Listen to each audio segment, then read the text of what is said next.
A Igreja Católica viveu um momento de profunda significação histórica no dia 8 de maio de 2025, quando a fumaça branca subiu da Capela Sistina, anunciando ao mundo a eleição do cardeal Robert Francis Prevost como o 267º sucessor de São Pedro. Ao adotar o nome de Leão XIV, o novo pontífice não apenas marcou seu lugar na sequência bimilenar dos vigários de Cristo, mas também quebrou uma das últimas barreiras geográficas do papado ao se tornar o primeiro papa norte-americano na história da Igreja.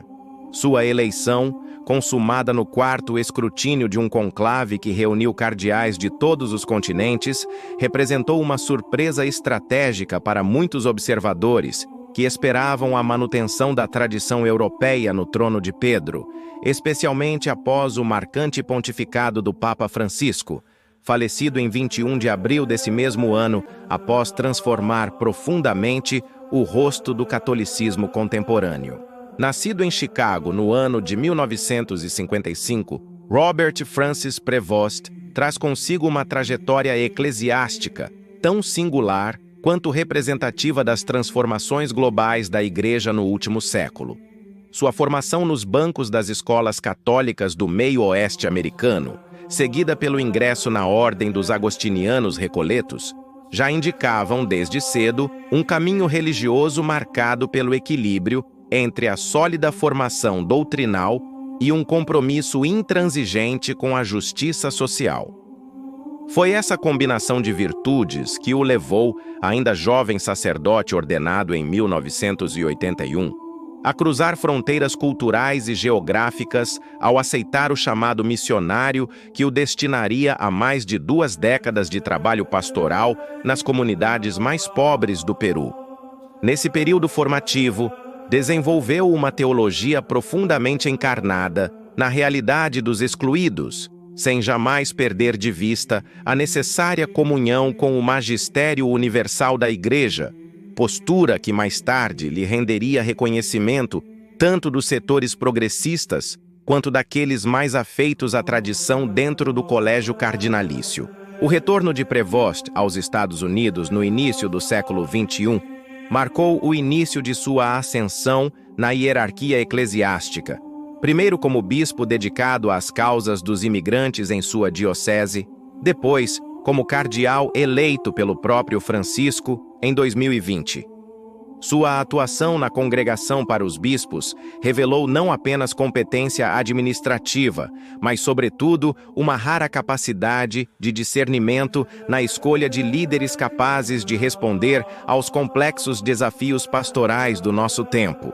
Essa combinação de experiência de base e visão global certamente pesou na decisão dos cardeais reunidos no conclave de 2025, que em apenas 4 votações reconheceram nele o perfil ideal para guiar a Igreja no pós-Francisco, um pastor suficientemente aberto às reformas necessárias, porém com raízes sólidas na tradição agostiniana que sempre marcou seu pensamento teológico. A escolha do nome Leão XIV não passou despercebida pelos analistas mais atentos à simbologia papal.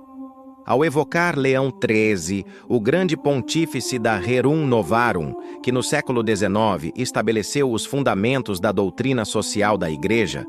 Prevost parece sinalizar seu compromisso em manter viva aquela tradição de catolicismo social que sempre orientou seu ministério, desde as favelas de Lima até os corredores do... Seu primeiro discurso do balcão central da Basílica de São Pedro, no entanto, deixou claro que não se trata de mera continuidade. Ao mesmo tempo que rendeu emocionada homenagem ao legado de Francisco, o novo Papa deixou transparecer seu próprio estilo, mais contido na forma, porém igualmente radical no chamado à conversão pastoral e no compromisso com as periferias existenciais do mundo contemporâneo. Os desafios que aguardam Leão XIV são tão monumentais quanto as expectativas que sua eleição gerou.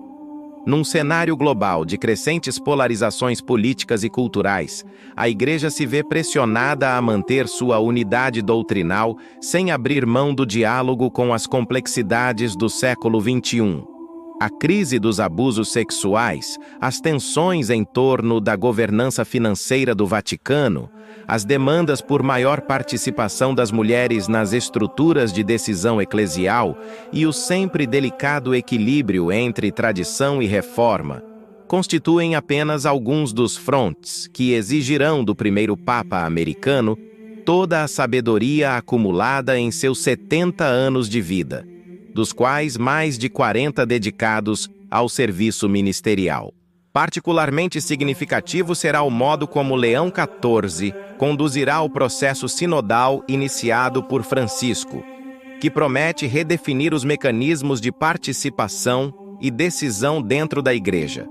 Sua experiência multicultural, formado nos Estados Unidos, temperado no Peru e madurado em Roma, parece prepará-lo de maneira única para esse desafio de escuta global. Ao mesmo tempo, sua condição de nativo do país mais poderoso do mundo coloca sobre seus ombros a responsabilidade adicional de evitar qualquer percepção de alinhamento automático com as agendas geopolíticas ocidentais, especialmente em contextos tão sensíveis como as relações com a China, a Rússia ou o mundo islâmico. No campo teológico, espera-se que Leão XIV dê continuidade ao impulso ecumênico e interreligioso dos últimos pontificados, aprofundando especialmente o diálogo com as igrejas ortodoxas e com o judaísmo contemporâneo. Sua formação agostiniana, com sua ênfase na unidade da fé e na caridade como princípio hermenêutico central,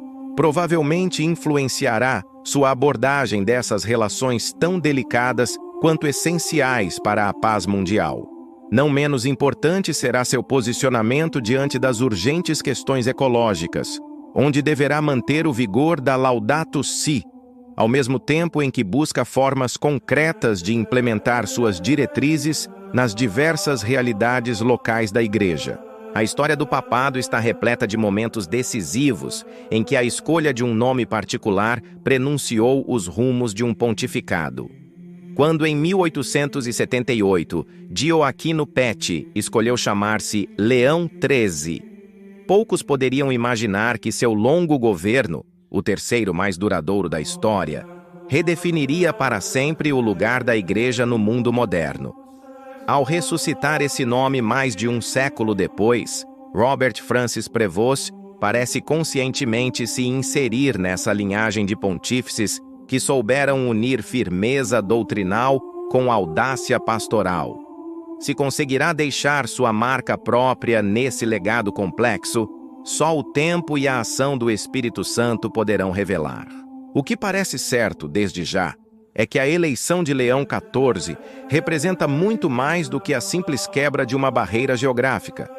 Ela simboliza a plena globalização do catolicismo como fé verdadeiramente universal,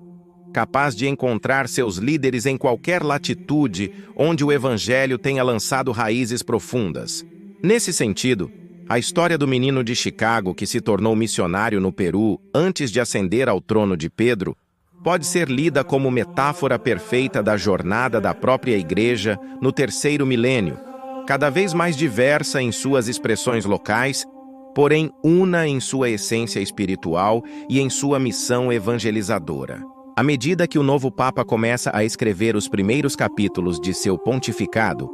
o mundo observa com expectativa renovada.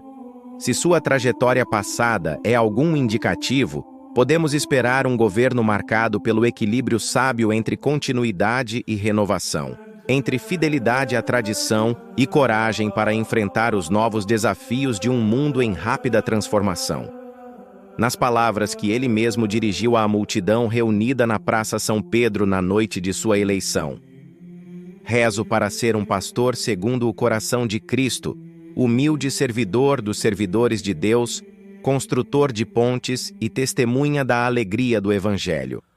Se essa promessa se concretizar, o inédito papado de Leão XIV poderá marcar não apenas uma nova etapa na história da Igreja, mas também oferecer uma contribuição decisiva para a humanidade em seu conjunto. A jornada que se inicia sob o signo do leão, símbolo tradicional tanto da realeza de Cristo quanto da coragem dos mártires, promete reafirmar a perene relevância do papado como farol espiritual em tempos de incerteza. Num mundo fragmentado por conflitos e crises de sentido, a voz do segundo Papa, nascido no Novo Mundo, ecoa como lembrete de que a mensagem cristã permanece viva e capaz de falar a todas as culturas, em todos os tempos. Resta agora acompanhar como esse potencial se traduzirá em ações concretas que, dia após dia, irão moldando o rosto do catolicismo nas décadas que estão por vir.